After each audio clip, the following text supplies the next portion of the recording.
And the Q&A. Chat box, just open it here. Open it. Yeah. Do you want everyone to be on the comments? Or do you want them to? Yeah. So just this one as well, on the blue one. Okay, everyone. Okay. All right.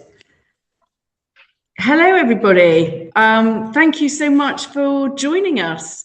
I know that we'll just wait a couple of minutes for people to join, but we are so pleased to be hosting the How to Work with the Media and Get Your Story Told webinar from ATTA.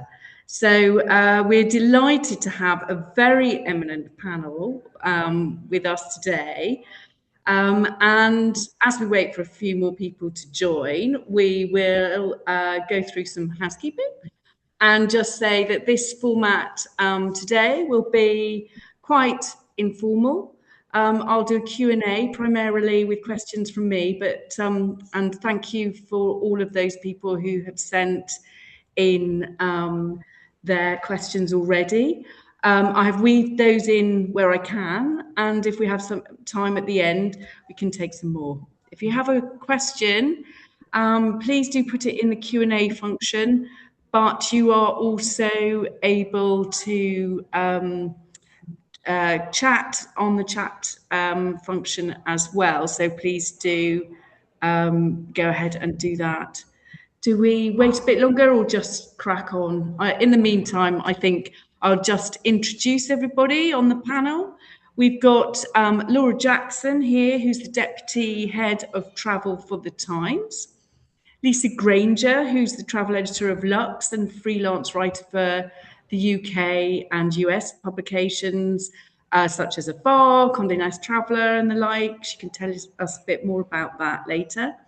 Sue Watt, we're welcoming. Hello, Sue, who's an award-winning freelance journalist and specialist, African specialist. She's also the conservation editor for Travel Africa. And we have William Mbunjiro, head of sales and marketing for the Soroi Collection in Kenya, and Adele Cutler, PR specialist with a wealth of African clients, including this year's hot destination, Angola, which was WTM's lead sponsor in November, you might have noted. Welcome to everyone across the world and in London, and do say hello on the chat if you'd like to.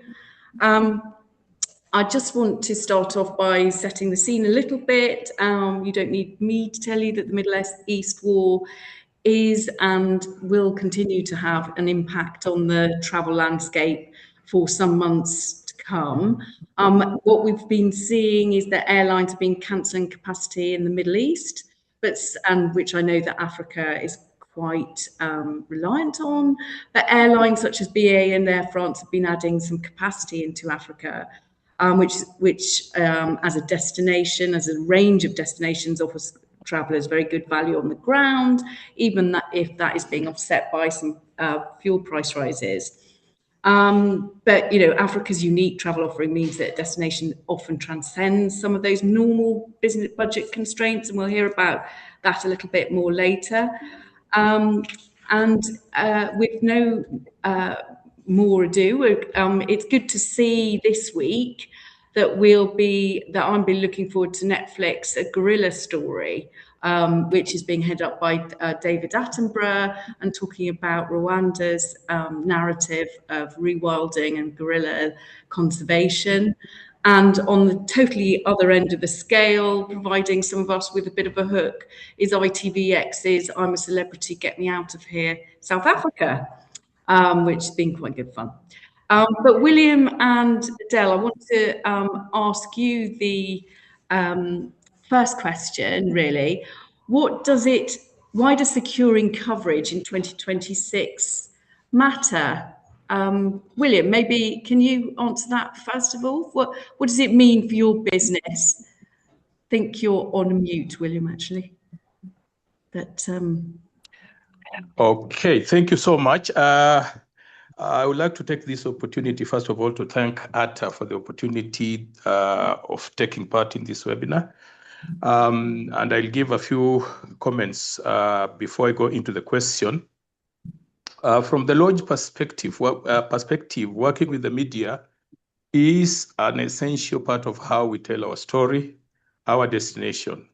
In tourism, particularly in the safari industry, we are not simply selling accommodation. We are actually sharing experiences, landscapes, wildlife, and the people, and more so cultures that make our destination unique.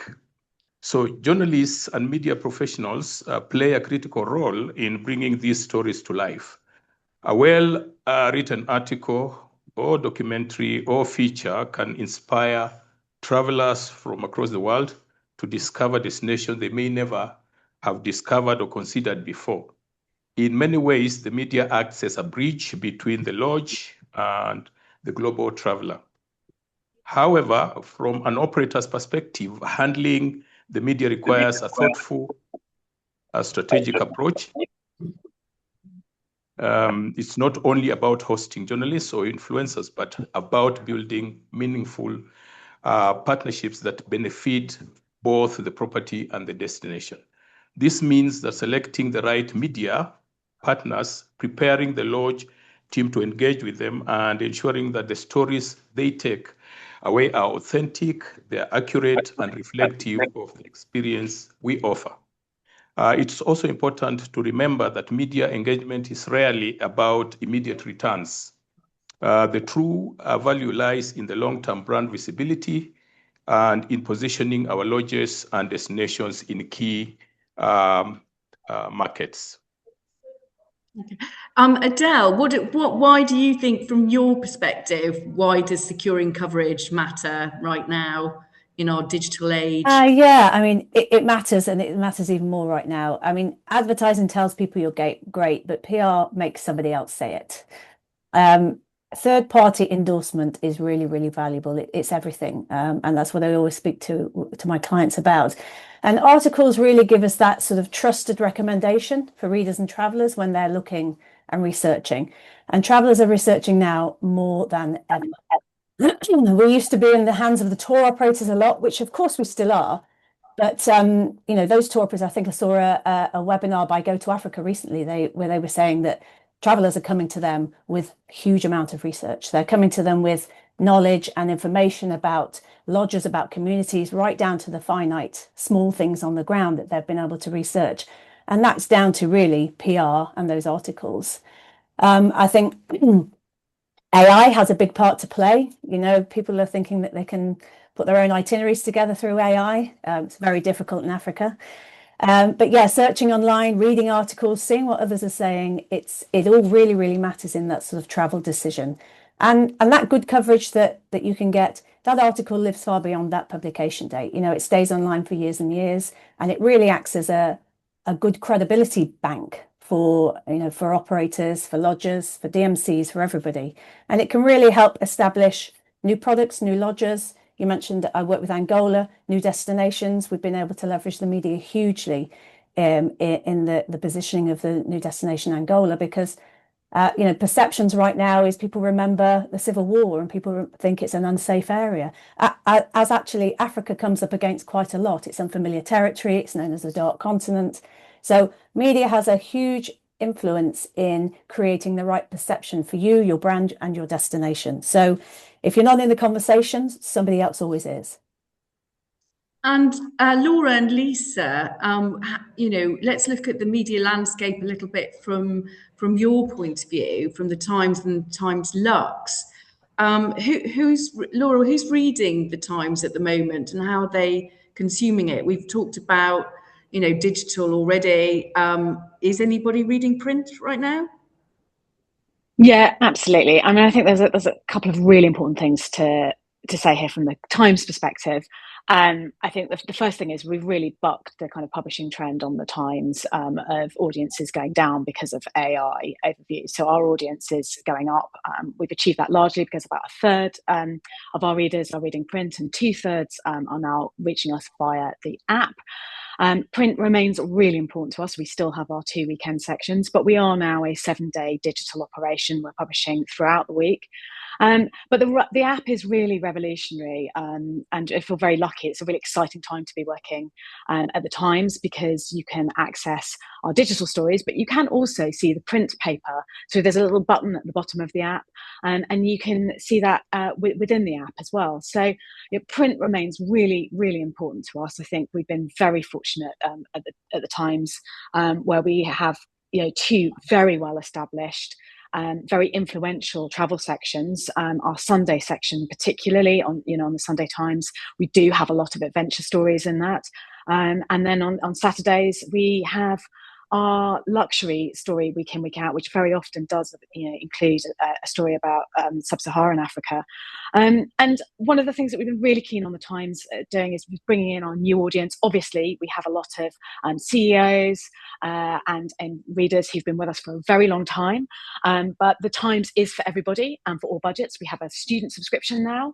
And we also recently, over the last 18 months, have launched a parenting channel, which has been designed to draw a kind of a more kind of female-focused audience. Often those are the people who are making decisions about holidays. But I think for us, we are very fortunate on the Times. And I think when the subscription model launched back in 2009, people thought that was perhaps a bit of a bonkers way of going about things. And now everybody would like the 670,000 subscribers that the Times has week in, week out across print and digital. And the bottom line is our readers are paying £26 a month to stay with us, right? And although travel is in front of the paywall, we're very visible in the app. I mean, today, if you logged on first thing, you'd have seen one of our news stories front and center at the top of the app. And so we're very involved in that news cycle. And so, readers are coming to us. Our subscribers are with us. We see a very high daily return rate as well. So one of the metrics that I'm involved with is getting our readers to be coming back to us day after day. Sometimes our readers are coming 2, 3, or 4 times a day with us as well. And I think, I was looking back to some notes from a seminar that I was doing earlier in the year, just talking about AI. And in the last few weeks, even the AI landscape has moved on. And as Adele mentions, it's very, very fast moving, and we've started to sort of restructure some of our articles. So you'll see a lot of really exciting things happening online, things looking a bit different visually. And I think from my side, the key thing I sort of really wanted to flag, just to sort of also be supporting what Dal has just said, is that the way Google reads our content now online is really hinged around our experts. So we have a whole new blog that you'll see online on if you go to thetimes.com/travel on desktop. It's currently under development for the app, but it's already on desktop right now, and you can see it. We've got a bank of our experts, and we're placing those on all of our channel pages, and those are our hub pages. So you can really see who our experts are, because Google is really placing a lot of emphasis on expertise. And so that is something, we are very fortunate to have on the Times, brilliant writers that we work with week in, week out. And so I think that's something that, we're really making sure that it's not just about what happens at the front end. I'm very fortunate at the Times that we have a brilliant tech department, and they are always working with us to help our pages be read by Google so that we're appearing and ranking high up. And that makes sure that there's sort of long tail and longevity to all of the pieces that we're running. But I think the big headlines here is the Times is absolutely for everybody. If you're not a subscriber, do please take a look at the new app. We've had a lot of work that continues to be rolled out, and I'm really keen to be making sure that everybody knows that there is something here on the Times site, not just within travel, but for all of our readers across the world as well. Great, thank you so much for that. It's really clear. Lisa, how does that change for you from a LUXX point of view? We talked about Laura and with the Saturday section being increasingly luxurious, but how does your reader demographic differ from that of the Times? We have got we've got lots of research to show that LUXX is the #1 title for high-income households in the UK. So the average income of the Times luxury digital audience is 148,000 a year. So that's quite a lot of money, and they spend about 21,000 a year on luxury. Combined with the paper, we deliver news to about 40% of the UK's top earners. So 40% of the UK's top earners who are earning above 200,000 read the Times. And that, you know, that means that we've got a fantastic audience to sell travel to lure them in. The research also says we're trusted more by this rich audience than either the Telegraph or the FT, which might be surprising to some people because they always think of the FT as being the paper for the very wealthy city types. But I think they get the FT for the city news, and the Times readers tend to get it. There's lots more variety of readers. The other thing that I think is we were quite spirited by, half of the readers we interviewed said that they would make purchases based on what they've read in Times Luxury. So all that means is that we are an organisation and we are a newspaper and we are a section which lots of wealthy people turn to for advice. And I think they come to us for specifics. When I commission something, I don't just go out there and think, oh, let's just have five camps across Africa. No, I'll go to all the meetings. I'll meet lodgers. I'll meet camp owners. I will go to We Are Africa. I go to all the trade shows. I talk to people all the time. So I have a really good feel of what's out there.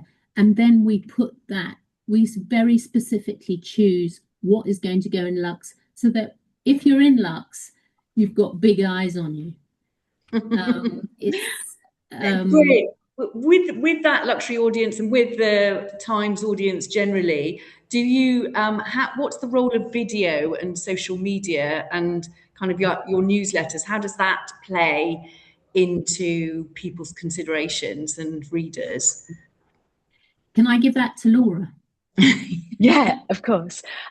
So video is something that we are constantly working with, and at the moment a lot of our video stories are social focused. So one of the ways we've been expanding our audience has been through Meta products. So we've been working with Facebook very closely and Instagram, and we find that those are the best channels that resonate with our readers at the moment. TikTok is obviously a bit of a kind of younger audience and indeed a less wealthy audience, although I do think that is starting to change. But we've really been focusing our efforts around that. So we are seeing a lot of portrait video, and we're using that just to really give glimpses of stories. We're also using that for expert-led explainers, about the Middle East as well. And there's definitely lots more to come on that as well. But that strategy really has changed. And I think one thing is really not to forget about the importance of newsletters. The travel newsletter is the second most read newsletter on the Times. We have over 100,000 people who have signed up to that. It's close to 120, and they're a really engaged audience. And one of the recent things that we've done is we've got a bit of a kind of community piece around that. So people can email us directly from the newsletter, and they really do. We are so fortunate that Times readers, they want to engage with us, they want to speak about their experiences. We did a piece about Concorde not that long ago, and people's Concorde memories. We had people writing in with just gorgeous anecdotes, photos of themselves, and actually we've been doing a lot of stories with that really including this ready-made community of people. And it's just fantastic to be interacting with those guys, and I think so. I really feel like something that's very important for us at the moment is our newsletter, and I know that obviously we want to be getting our stories in the paper and on site, but we've got this sort of postcard from section that we've been using, that's a writer talking about what they've been up to that week maybe, and we're really seeing a lot of success with the newsletter. It's really grown enormously, and as I say, it's very targeted, and it's again much like our stories on site, really first person focused, really expert led as well. So it's been really exciting to see that develop, and I think that is one of the things that's changed. Accessing through an audience through social media and newsletter has become increasingly important to us in terms of our numbers. And is that unique content that you've got in your newsletter that's different from what's going online and in print. Okay. Yeah. So just to clarify, so what we do is we will look at the top stories, or I might see a trend one week. Perhaps we're seeing a lot of traction on UK stories, or we might be seeing a lot of traction on Safari. And then Claire or myself or whoever's writing the newsletter that week will kind of bundle that up into a really nice first-person experience. So yeah, it's unique stories that you won't see in print or anywhere else online. And so just to kind of pick up on that in terms of trends and stuff, what are you looking for in terms of African content? And what are you actually planning for at the moment, and what do you have coming up in the coming months or year? Particularly, I know that some people have asked actually about is Safari versus other types of African content of interest, and what are you seeing in that regard? Lisa, do you want to start with this, and then I can follow up? Sure. I think a lot of people are quite puzzled by Africa. They don't really know where to go, what to do. They just see it as this enormous continent, and I think that people want advice. They want to know exactly where to go. They want to know what to do, and they also possibly don't want to be too adventurous on their first trip. So I think there's a lot of people going to South Africa, going to Kenya, going to Botswana because they know them. Other people that they know have been, and they can do it as their first trip. Then they get hooked and they think, oh, let's go somewhere else. Whatever they do, they always look to us, I think, for advice, because lots of us have been to most of these, not most of these countries, but most of the touristic countries, and can offer advice as to, if you're a family, where you can go in Kenya, if you're an adventurer, where you can go hiking along the coast of South Africa, or if you're an adventurer, where to go in Victoria Falls, if you want to do whitewater rafting and bungee jumping. So I think people really need lots of hand holding when it comes to Africa, whereas you don't really need that. If you're going to Paris or if you're going to America, there's lots of stuff published already. But I think Africa is one place that they turn to us for advice.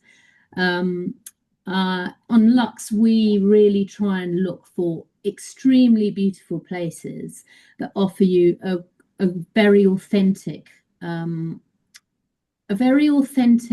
visit. It doesn't have to be a safari, I don't think. I think, safari's all very well. Everyone wants to see these animals, but I think it's as exciting to go to Nairobi and have a trip around Nairobi and see, visit restaurants, visit bars, meet people, go to markets, and then maybe go to Kitengela glassworks just outside and see how people are turning glass into wonderful pieces of art. I went to Kelepo a couple of years ago in Samburu-land in Kenya, and that was extraordinary because there I got immersed in Olympics. It was local Olympics where people were doing spear throwing and jumping and stuff, and it's one of my favorite trips. It didn't involve any animals at all. So I think we've got to get that across. It's our responsibility as journalists to get that across as well, that Africa isn't just about safari. It's a continent of people who are creative and smart and funny and kind and want to share their continent. I agree. That sounds great. Are there peak times when you'd expect to run stories about Africa, or where you're looking for African stories? No, not us. On LUXX, we don't have that many. We publish one story a week online, and then we have 6 issues of LUXX magazine and 2 issues of LUXX Travel Report. So we have to be really, really picky about what we're going to print over the year. Then we choose them. But we don't really have a time of year, because I think people are booking safaris or trips to Africa quite way in advance. They may be sick of winter in February and start to think, oh, come on, let's get some sun. We need to go somewhere sunny, and book it. Or they may, I think Africa is a place where you plan ahead. Okay, and just what kind of stories are you looking for right now in terms of African content? Do you kind of looking for something themed around anything in particular? I always look for the same things. I look for expert camps that can offer people something extraordinary that they're not going to get somewhere else. You know, I'm not that interested in Ngorongoro Crater or Serengeti mainstream camps because they're for the first timers, I think. I'm after things that can offer people an extraordinary experience. It might be sleeping in star beds. It might be walking between camps, doing a whole walking safari. It might be a combination of walking and kayaking, say along the Zambezi. I think the other thing is people often want to see quite rare animals. So if there are camps in which you can say, get up close to a pangolin, which is so rare. I've only seen 2 in my whole life. And I've been traveling in Africa for 60 years. So, you know, if you can find a camp that can offer people really great experiences, tracking rhino, finding leopards that won't run away immediately, that are slightly habituated, seeing pangolins, and then also I think great guides. If camps have got wonderful guides, it makes such a difference because you can then it's like going out with Attenborough when you go out with a great guide. This man shares all of his experiences, all of his knowledge about Africa, and you just feel drawn in and your whole day is taken up by what he can tell you. So I think guides, a great conservation story is really important. If you have taken a piece of land and you've rewilded it, you've involved community, you've involved conservationists, that's always a good story. And then because we're a glossy magazine, and I also work for Conde Nast and for Afar magazine, if you have got a refurbished camp or you've rebuilt your camp and it's particularly glossy and will make beautiful pictures or beautiful videos, that's always a hit. Fantastic. That's really great. Thank you. Well, good insight. Could I chip in with a few bits for the Times just on that? Yes, in terms of what we're looking for? Yes, please do. Is that yeah. all right? I sort of just wanted to second what Lisa was saying really about what we're looking for. I think historically on the Times and the Sunday Times, we've had a lot of safari lodges, and you know, we're always looking for anything new. That is always the hook for us, or a big refurb. But you know, as Lisa says, you know, it's such an enormous continent, and I think probably 60 to sort of 65% of what we've been doing has been safari. But I'm really particularly interested in you know, city breaks, and also cruise for us is a really big sector, and that's something that I really want to flag because we're seeing more and more brilliant operators. You know, the ships are getting better and using more kind of sustainable fuels, and you know, it's certainly something that we're seeing in South America at the moment as well, with like AMA Waterways and new operators coming in. And I don't think Africa is going to be far behind that on either this year. So I mean, it's, historical tours, camper vanning, and it's that sweet spot on the Times, in between the 1%ers. A lot of our readers do have cash to spend, and they are looking for really brilliant places. They will spend money. We are definitely seeing that with the launch of Times Holidays as well. So I think for me, it's what I'm looking for specifically are really brilliant first person stories, and I would say it's also just the variety. I mean, I have had, I think now 12 pitches about Kigali since December, and obviously that's because there's a lot of PR activity going on, around that. But I obviously, we are, talking about experts, we are also looking for people with that expertise as well. So it's a fine balance between finding those first person stories, which we would run in the Times, and really using our experts as well. But I think that the key thing for us that we're seeing with readers is that first person narrative, where we can instantly grab our readers with a really intelligent intro that is from somebody who's really speaking to them, and that also then complements our series of evergreen stories as well. We do have quite a lot of listicles that are there to do that bit of hand holding as well. So it's finding that balance, I think, for us on the Times. And it is a constant juggle, and I am getting a lot of pitches at the moment, and it's really heartening to see so many pitches about Africa as well. That's good. That's good to hear. And how does, just with going back, slightly handbrake turn here, but with the Israel and Iran US war, do you have newsroom pressure that you have to kind of make things very topical? Just thinking about pitches and how people kind of navigate that.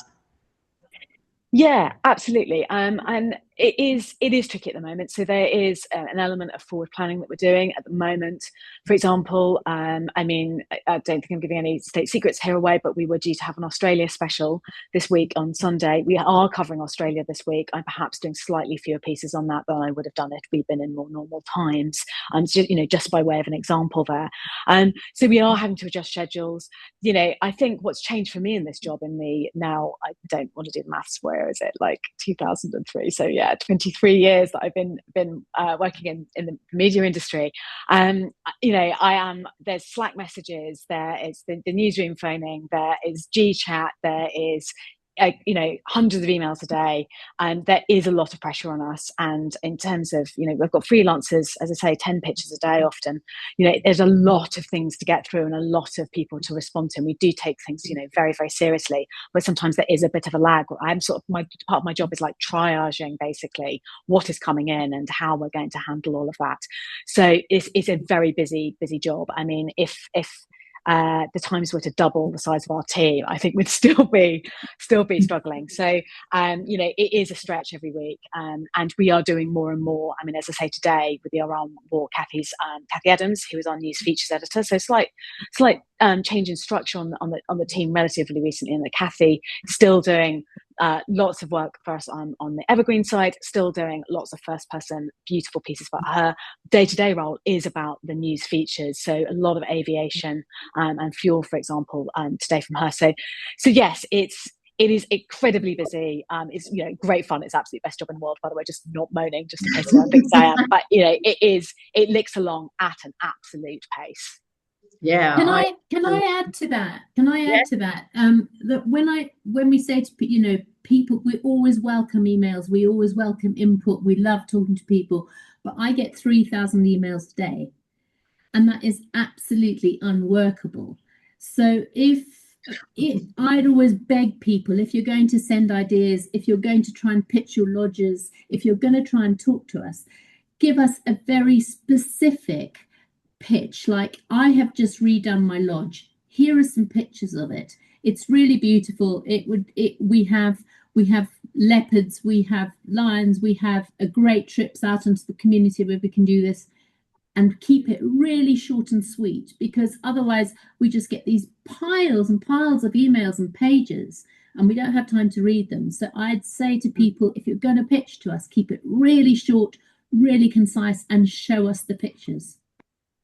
How do you like those pictures to be put in? Do you embed them into the email, or do you have a kind of link to a Dropbox? I would say on a first pitch to an editor, send them like 4 embedded pictures that show generally what it looks like. And then if they come back to you and say, this looks really great, have you got any more? Then send them a link. Yeah, brilliant. Okay. And just to go in, so Laura and Lisa, how, I know, Lisa, you are a freelancer as well as being the editor, commissioning editor. How do you work with freelancers, and how does that differ from the in-house staff? I have a very small selection of very good journalists that I trust. I've been on the paper since the mid-90s, and I'm a bit of an old-fashioned journalist, I'm afraid. I'm not one of these who sends out Instagrammers or sends out influencers. I don't believe in it. I think the people that readers turn to the Times because they want proper journalism, they want proper investigation, they want a very good journalist who knows their stuff. So I'm not going to send some random food critic on a safari. It's just not going to happen. So I have a small, not too small, but I have a very trusted loop of people who I use a lot, because they're very good. They know their stuff, they're trustworthy, they won't be bribed, they won't be bought by anyone. And if something isn't right, they will say. Because I think that is what people rely on newspapers for. You can go to all sorts of commercial magazines if you want that do all sorts of deals and are underhand about it. But as far as I'm concerned, there is editorial and there is advertorial. If you want to buy an advertorial as a company, you buy a page, you put whatever you like in it, you get whatever copy you want in it, and that's an advertorial. If you want proper journalism, you come to us. Great, fantastic. I am going to segue over to Sue now, who's a African specialist, and just asking Sue, really, how do you get your stories as a specialist, really, in Africa? I mean, where do you go? Who do you speak to? Yeah, I'm going to be a bit old-fashioned here and forget the AI and online stuff. I think what's the most important thing is good relations with PRs and with lodges themselves. That brings up a whole wealth of stories that you can't really get the feel for just by going online. I think communication is critical in that respect. You get to know people who you trust for a good story. They might come to you first. There's a whole network that a trusted network, if you like, of people who will say, "Oh, Sue would like to know about this," or whatever.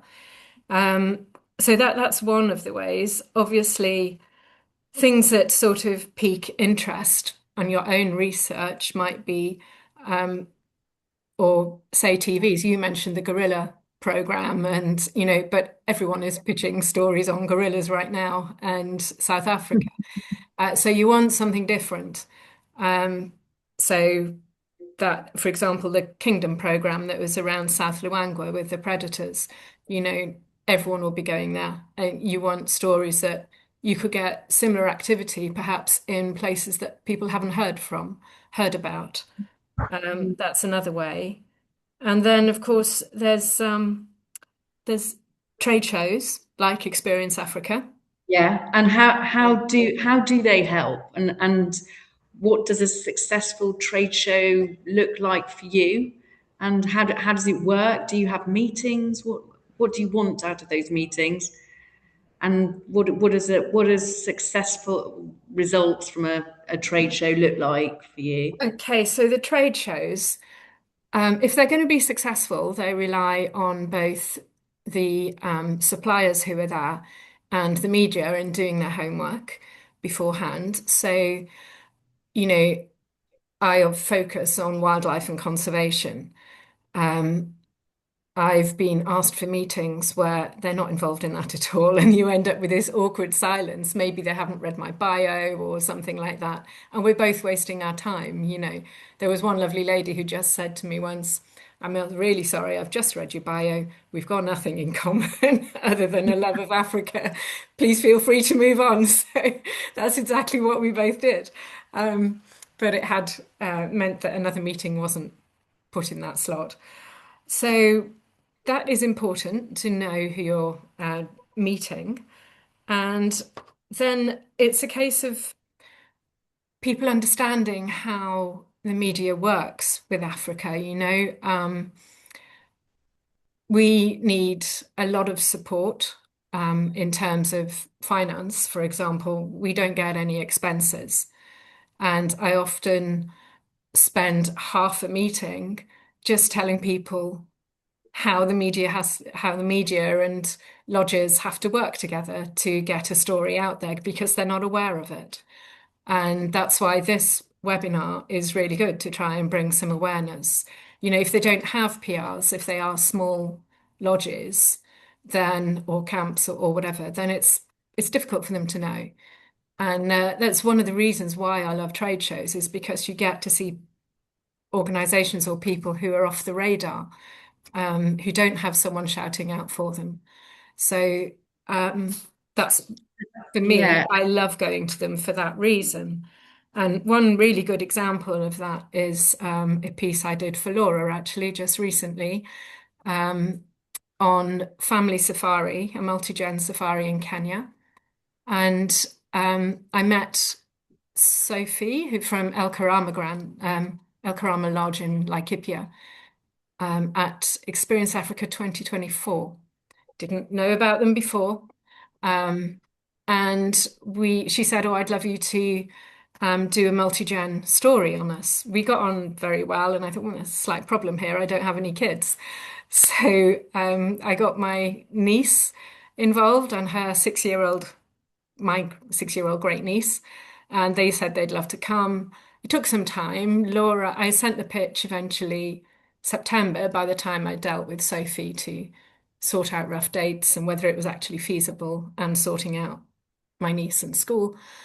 Laura accepted the pitch, and the reason I chose the Times is, as Laura mentioned, they like a first-person personal take, and I thought Times would be good, and actually I hadn't pitched it to anyone else, so that was great.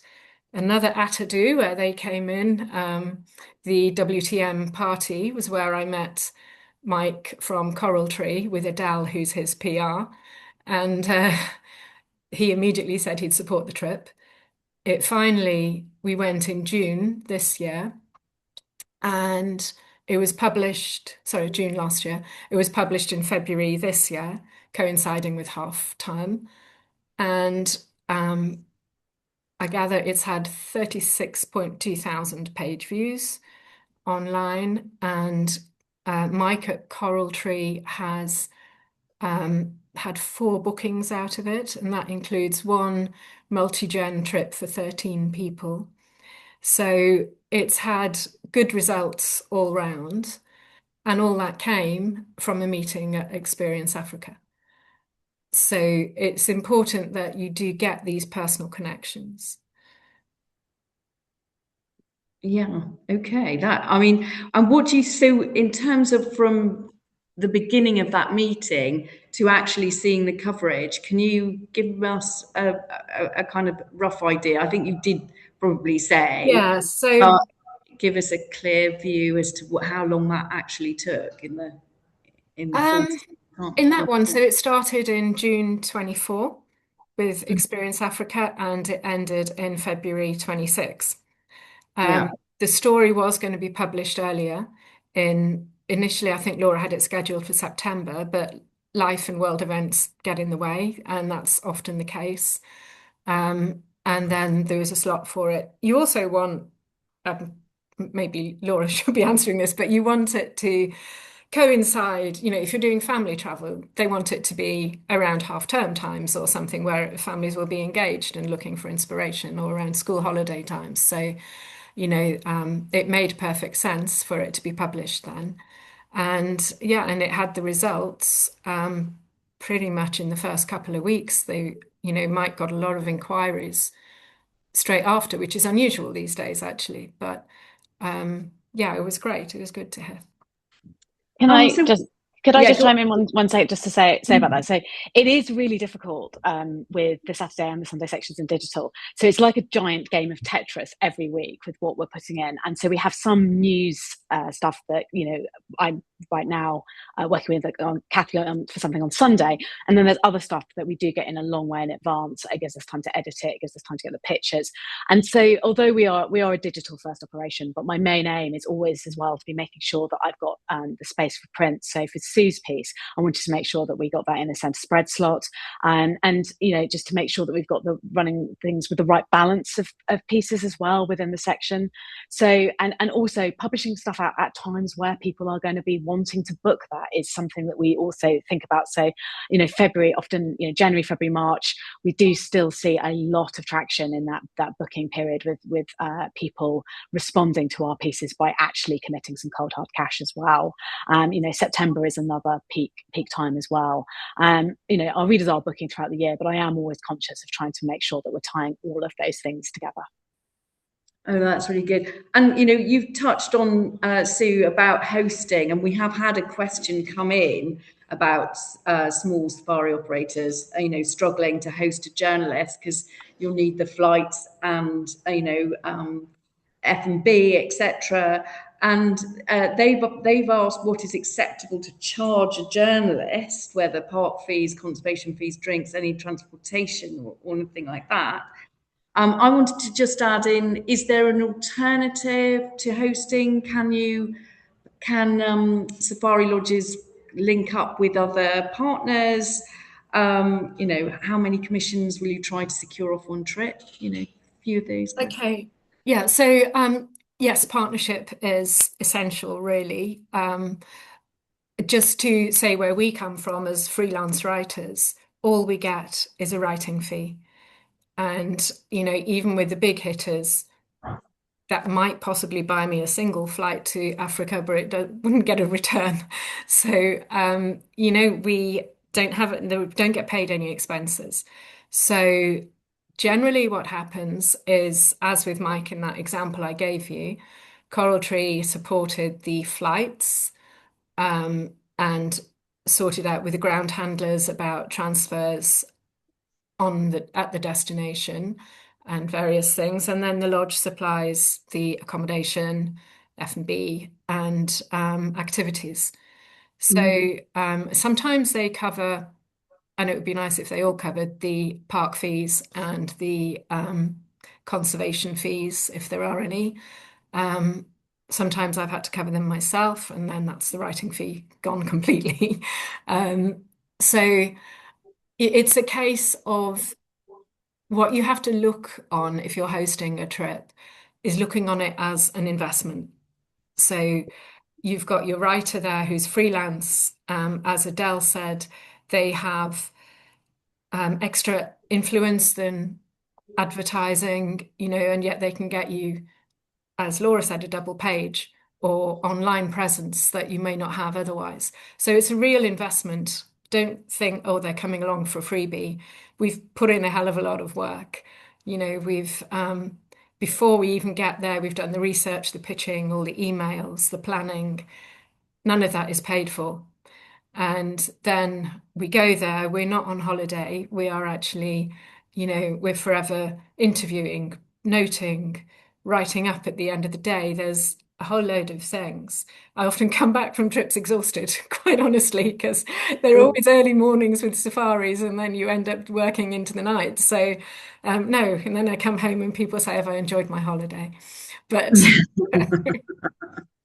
all sounds very exhausting, very complex. Adele, how can a PR specialist make it a little smoother, a bit easier, and make it happen?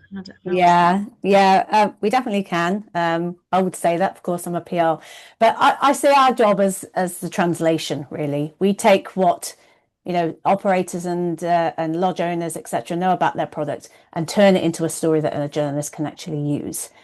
So I think the key thing is that we have the relationships, so we can connect you with the right media. We know what editors are looking for. We can look at opportunities that are going to deliver you value. For example, the Sue example that she just gave. The investment was significant, but also the return on that investment was really, really, really good on that occasion. So we also know who covers luxury, such as Lisa, who covers stories around sustainability, around conservation. So we can position different stories for different markets. So having those relationships is really key with your PR, as well as finding the right story. And then, as Sue said, we can manage the experience. There's logistics, there's briefings, there's press trip organisation. We ensure the journalists have the right assets, imagery. Laura was talking about video earlier. We see so many wonderful images from Africa. They can sell themselves, really, really can. So if you have the right content and the imagery is really, really valuable. Statistics, around the area, around species, around visitors, images, quotes, spokespeople, all of those things need sort of pulling together. And as Sue said, I think it was probably about 18 months she spent as the cycle of that trip, of her research, etc. And having a PR on board looks after all of that and makes that a lot easier. And then, of course, there's follow-ups, having that relationship, making sure the coverage is coming out. Has it got all the right content? Is there a call to action? And then we also help you avoid any mistakes. If you're thinking that you're ready for a journalist, you might not be. Your lodge might not be ready, you might not have pitched the story correctly. So having that PR really gives you sort of the translator between the product and the end story. And also having that PR representation, we sort of see ourselves as a reputation manager, in that it's not just about a short-term win. You know, with Coral Tree, for example, I've been working with them since their onset in 2021, which is why I think they've done so well as a result, because we've been managing their reputation for the last 5 years. So they've had that exposure, people have seen their brand, and this consistency really helps build the reputation as well. So PR is valuable. Valuable in a crisis, for example. We saw the recent Serengeti crossings. I'm sure everybody saw that images online, and managing that reputation, enabling, those relationships that you have with journalists, putting spokespeople, if you've got your client who's got a good relationship with those people, it all really, really helps. So I think Africa has generally got some amazingly compelling stories to tell. Conservation wins, new openings, growth of community tourism, new destinations such as Angola. So really, this is the time to be telling those stories. So yeah, in answer to that question, it's the sort of the translator and the go-between and having that knowledge and managing those reputations. Before I go, thank you so much for that. I really appreciate how you have advocated for PR. It's just amazing. I just, before I go to William, we have had a question in about from someone wanting to understand how best to manage influencers, because the volume of requests they have had is eye-watering and the efficacy of the results is questionable in their mind. Adele, as you've got the floor, it'd be great to get your opinion on that. Yeah, of course. I mean, I'm following the flow here in that I'm a bit old school as well. And when it comes to influencers, I think you really have to do your homework. I can, from the tourism boards that I've worked with, for example, so you're managing a destination. So I think there's wider scope to look at working with influencers when you're managing a destination, because there's a lot more to work with. But you really have to do your homework. I'm no expert in social media. We have people that look at those kind of things for us and have those expertise. But you really have to look at their content. Is it right for you? Do you want somebody in a bikini around the swimming pool at your property, or do you really want somebody who's going to dig into the community aspect and the conservation wins that you've recently had? So you've really got to do your homework with regards to how they're positioning themselves, their content, their views, and their followers. You can buy followers these days, so you need to look in the background of those to see how credible they are. So there's a lot of influencers that a majority I would say no to. And there are a very, very small number that I would work with. So yeah, I think be really, really cautious and really do your homework in the background. Oh, that's fantastic. William, I was just wondering, can you tell us about a press trip that you hosted that resulted in coverage? Yeah, last year in October, we hosted a press trip, and we partnered with KTB to do that. Obviously, as you have already pointed out, that the costs of hosting journalists can be very high. And so KTB came in to support that. So we hosted the Tourist Board. Yeah, the Kenya Tourist Board, sorry. Yeah. That's okay. So we hosted a French journalist called Laurence Bonnel and a photographer, Julie Anciao. What made this trip successful wasn't luck, it was intentional design. We started with a story, because then we didn't position the lodge as the hook. We positioned the destination, which was Samburu National Reserve. So basically the story actually revolved around the Samburu people.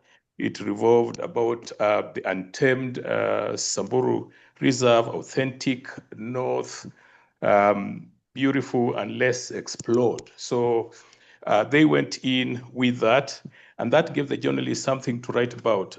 We aligned on the right market as well. France is a strong long-haul market for Kenya, and we knew the audience of Gala magazine aligned perfectly with our brand. So from the beginning, this wasn't just a media trip, it was a market-specific strategy. What did we do in terms of curating the experience? We focused on immersion, cultural depth, wildlife encounters. Of course, in Samburu, I know for those who have been in Samburu, we have the Special 5. But now for us as Soroi, we have added the sixth one, which is the striped hyena, which is very rare to find, which is very rare to see because it's mostly a nocturnal animal. So in terms of conversion, these were very strong points that we pitched. The outcome was that the story was published in the Gala magazine on the 9th October 2025, with, of course, in November 27th, we had that also posted on the web. The Gala magazine has 129 print copies and 962 readership. But beyond the numbers, the real value was obviously positioning the destination. And therefore, we think that at the end of the day, this is going to get traction in the French market. And we'll be tracking that after some time to see whether we have produced or whether we have grown in the French market, see what the results will be. And that is, of course, what we're looking at, the trickle effect eventually. But there were key lessons that we also learned, that we have to be very selective, not reactive, build around a story and not a stay, focus on audience alignment, overreach, and always think beyond coverage to positioning and perception. So that basically was what we did with Gala. That's lovely. I love the strategy that went into that. That sounds very effective and impactful.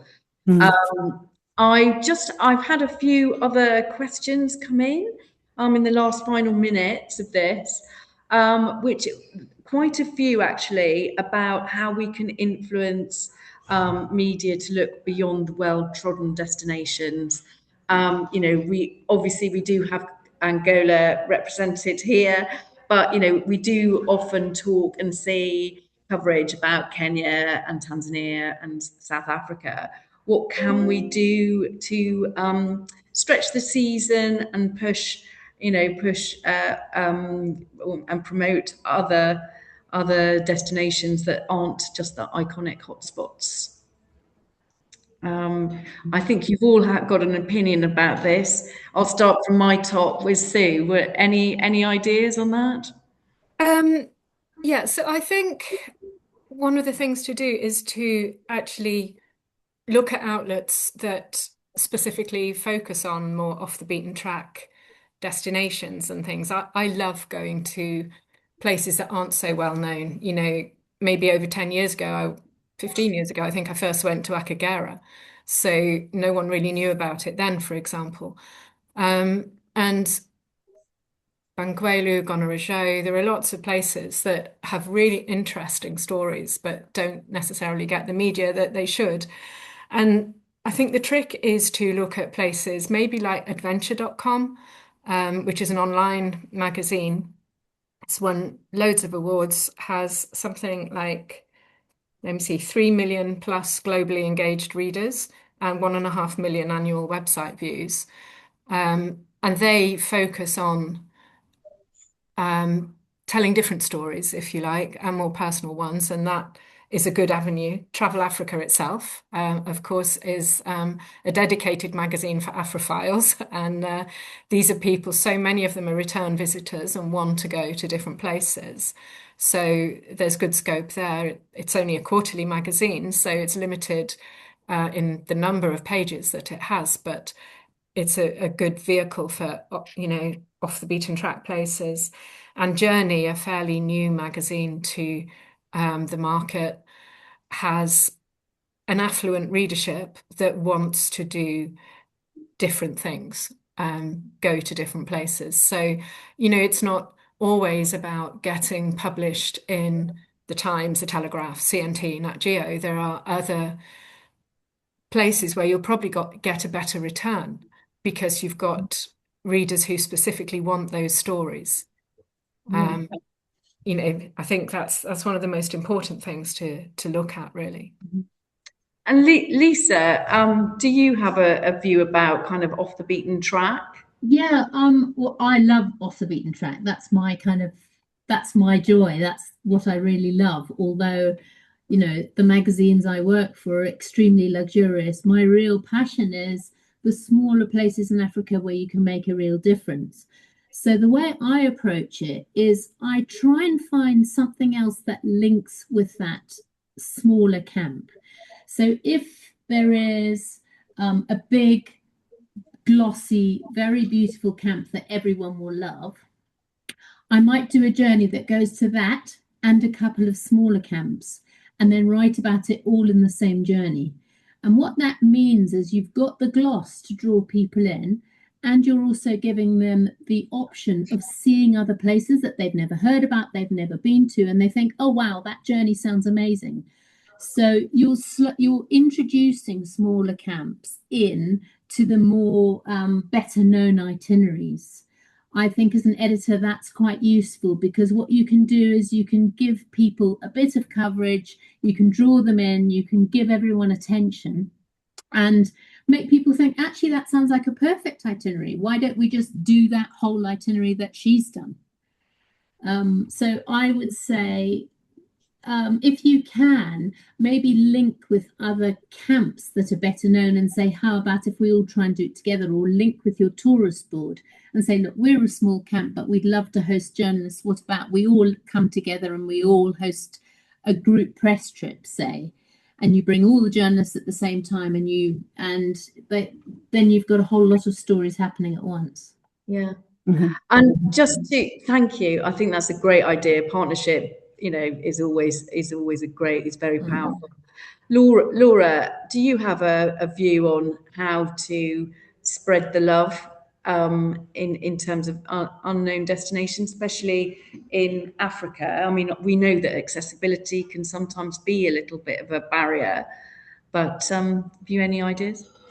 Yeah, I mean, one of the things we did recently at the start of the year was a piece about Mauritania, which I think is perhaps something that, readers are not necessarily expecting from the Sunday Times, but we had an expert who'd recently written a book.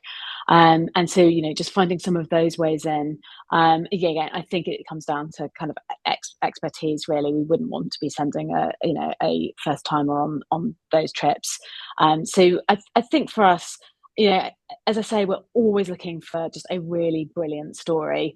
We have got a piece about Angola coming up as well. So, the Times and Sunday Times are really open to these sort of emerging destinations, and we do want to be covering that as well.